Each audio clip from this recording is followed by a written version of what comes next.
Hello বন্ধুরা, আজ আমরা যাচ্ছি আমাদের মায়াপুর থেকে কৃষ্ণনগর হয়ে। প্রথমে দাঁড়ালাম মাদার্স হাট যে রেস্টুরেন্টটি আছে ওখানে, এবং ওখানে আমরা তেল ভরলাম। এখন আমাদের আসছে আমাদের দিব্যেন্দু দা চলে আসলো বাইক নিয়ে, এবং তারপরে আসবে আমাদের পলাশ বন্ধু।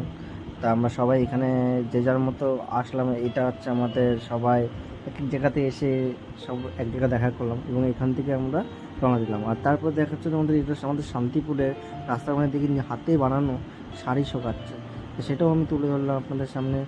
এবং আমরা চলে আসলাম কল্যাণী ঢুকেই প্রথমে চলে গেলাম ITI যে পার্কটি, সেখানে যে পুজোটা হচ্ছে সেখানে। তা আজকে পুজোর আগে কতটা ভিড়, এতটা ভিড় যে আমাদের এই সময়টা যেতেই অসুবিধা। পুজো শুরু হয়ে গেলে কি অবস্থা হবে সেটাই। এখনও অনেক প্যান্ডেলে ঠিকমতো কাপড় পরানো নেই, তাই ওখানে এখন কাপড়